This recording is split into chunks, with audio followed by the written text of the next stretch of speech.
Amateurs de stratégie, bonjour. Alors aujourd'hui, je suis assez content parce que j'inaugure une petite nouvelle émission.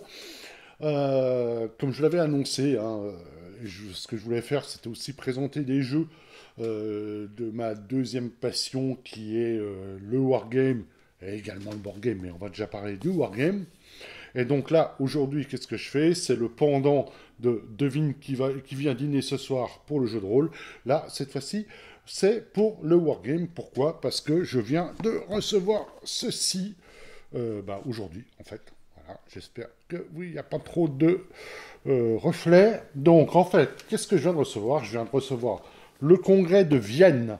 Hein, donc c'est un jeu de chez GMT qui est le dernier, enfin pas le dernier, qui est le plus gros éditeur de Wargame en fait aux États-Unis. Je pense pas dire de conneries. Et qui a une production assez faramineuse et qui nous offre des jeux absolument magnifiques. Donc aujourd'hui, je veux vous parler du Congrès de Vienne. Alors, alors qu'est-ce que c'est le Congrès de Vienne? Alors, le Congrès de Vienne, déjà historiquement, c'est un congrès qui a eu lieu à la fin des guerres napoléoniennes, qui regroupait l'Angleterre, l'Autriche, la Russie, plus d'autres États, d'autres petits États, on va dire, et qui voulait négocier les nouvelles frontières de l'Europe au sortir des guerres napoléoniennes. Et donc en fait, ce jeu, alors son titre est peut-être un petit peu galvaudé. Enfin, je ne pourrais pas galvaudé, c'était dur de trouver un titre parce qu'en fait là, nous commençons en 1813, mais par contre, nous avons à la fois une partie militaire et une partie diplomatique. Donc là, par contre, pourquoi je dis que c'est pas comme le Congrès de Vienne? Pourquoi? Parce qu'il y a la France dedans, hein, qui va aussi jouer diplomatiquement. Et le but du jeu, ça va être de tirer le meilleur parti, d'avoir les meilleures conditions à la fin, au sortir des guerres napoléoniennes. Ce jeu fait partie d'une série qui s'appelle Les Grands Hommes d'État. Le premier, il y a eu Churchill.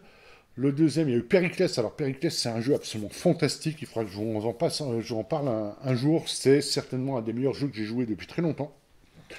Donc Churchill, Périclès, Versailles 1919, où vous jouez en fait les négociations du traité de Versailles. Hein.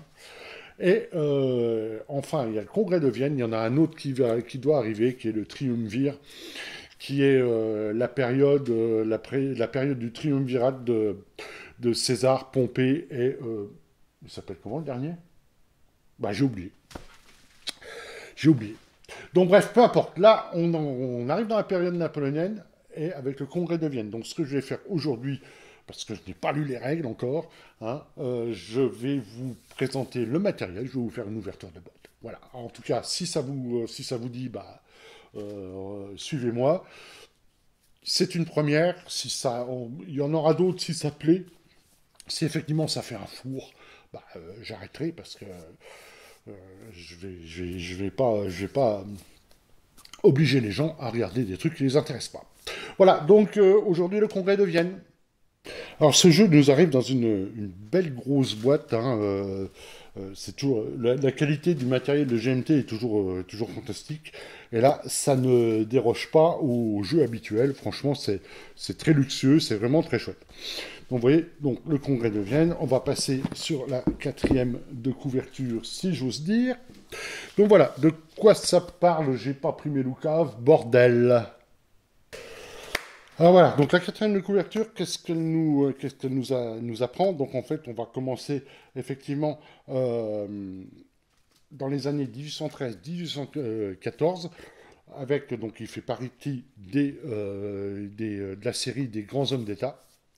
Et il reproduit, ce qu'on nous dit, c'est qu'il reproduit l'esprit du jeu Churchill, mais qu'il met des rouages, des règles supplémentaires pour les grognards et capturer en fait l'essence de la période des grandes batailles napoléoniennes. Donc voilà, donc là on vous présente une partie matérielle. Donc là qu'est-ce qu'on voit? On voit 14+, alors ça me fait toujours rire, 14+, oui d'accord. Donc entre 1 et 4 joueurs en notre temps, pourquoi? Parce que dans ce jeu en fait il y a un système solitaire qui est inclus, donc ça c'est un plus. Le playing time, alors le playing time, bah, je ne sais pas parce que je ne l'ai pas encore joué. On vous donne encore 90 minutes pour les scénarios courts et 6 heures pour la grande campagne. En sachant que sur les wargames, en général, c'est un peu n'importe quoi que là, quoique là, on a mis 6 heures, donc ça me paraît beaucoup. Donc là, on doit, enfin, ça me paraît beaucoup pour ce type de jeu, donc je pense que ça doit être la réalité. Et à chaque fois, nous avons une échelle de complexité, donc là, elle est moyenne, et la possibilité de le jouer en solo qui est très haute, car en fait, on nous promet des règles solo dans ce jeu. Alors maintenant, on va regarder effectivement le contenu en ouvrant cette belle boîte. Alors à noter, avant de vous montrer le contenu, que sur les boîtes de GMT, on a toujours en fait des petits rappels sur le côté. On ne perd pas de place. Comme vous voyez, vous avez... enfin bon, moi, je suis un grand fan de cette boîte de GMT Games. Alors, à noter que GMT Games, en fait, on peut l'avoir... Alors là...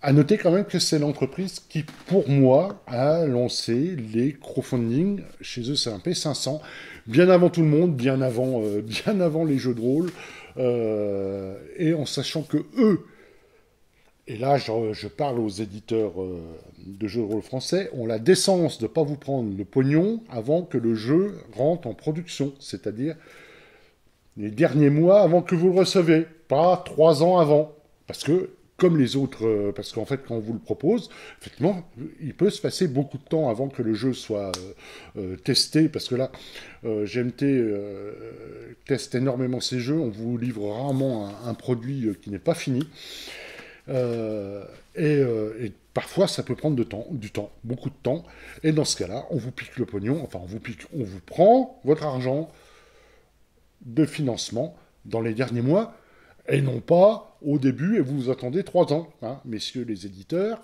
pensez-y, parce que, voilà. Donc, en tout cas, eux, ils le font. Donc maintenant, on va passer au contenu. Alors, bon, je vais mettre mes Loukov.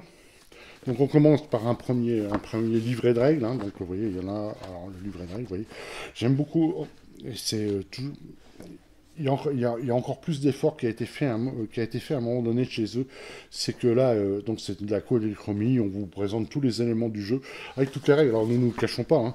On est quand même dans un wargame, on n'est pas au Monopoly, et donc on a 48 pages de règles hein, sur 2 colonnes. En général, c'est toujours assez clair. Donc ça, c'est le premier livre. Alors le Kickstart. Donc effectivement, alors là je sais pas, mais ça doit être effectivement pour démarrer le jeu le plus rapidement possible, sans lire effectivement toutes les règles. On doit avoir les règles essentielles là-dedans. Le playbook, alors le playbook, lui, en général, qu'est-ce qu'on a dedans? On a les... Alors on va prendre... Voilà, le playbook, qu'est-ce qu'on a ici? En fait, on a un exemple de jeu, les scénarios, les différents scénarios, donc on en a plusieurs, qu'est-ce qu'on a?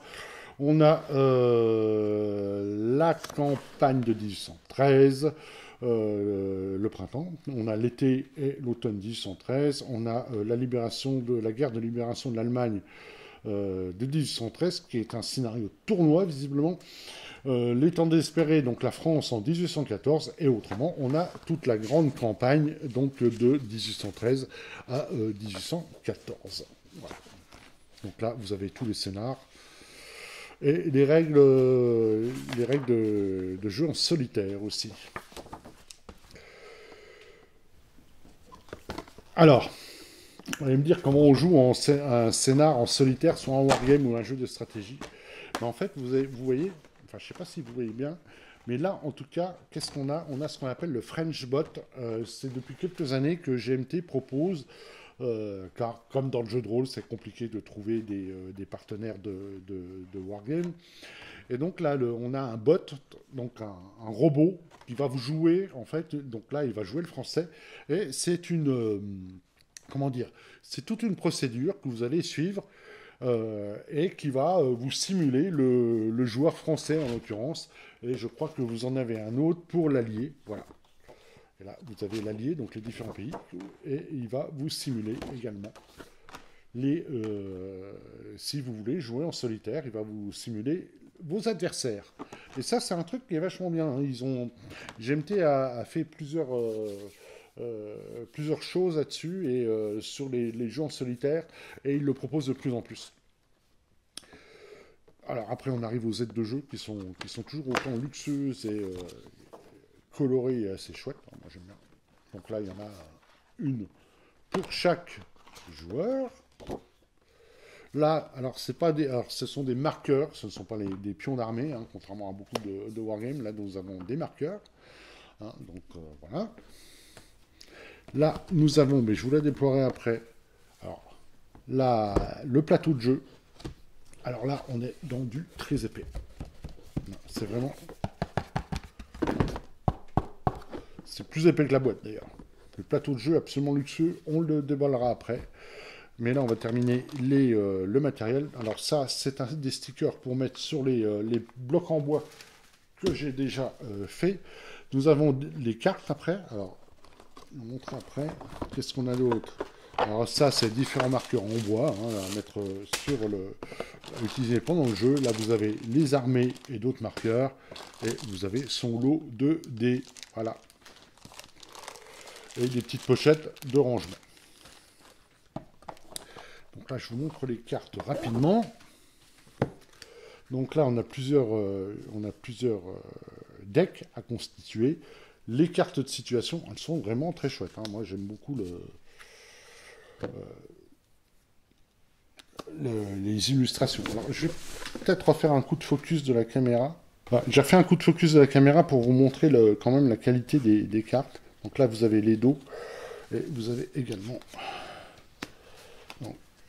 le recto. Donc là, ce sont les différents événements que vous allez pouvoir jouer. Enfin bon, vous voyez, les cartes sont quand même... vous avez les leaders, et vous avez tous les leaders et tous les cartes à jouer. Il y en a vraiment pas mal. Bon, je ne vais pas rentrer dans les détails. On est dans une ouverture de boîte. Donc là, le matériel est vraiment très très chouette. Pareil, les cartes... C'est cartes plastifiées, plus épaisses qu'un jeu de cartes classique. C'est du durable, comme on pourrait dire. Du durable.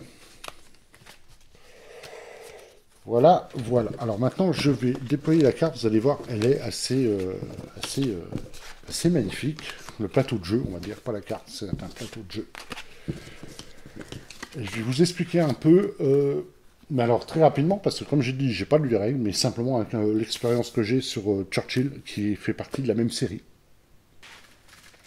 La carte est clairement magnifique. Alors, on voit qu'elle est découpée en deux parties distinctes. Sur la gauche, qu'est-ce qu'on a? On a toute la partie stratégique, ou toute la partie militaire qui va se jouer là, par zone, hein, par grosse zone. On n'est pas dans du wargame pur en hexagone. On est vraiment... alors, comment qu'on veut? On est dans le jeu de... Ça, c'est un jeu de stratégie, quoi. Hein, donc là, vous allez avoir toutes les opérations militaires qui vont se dérouler ici.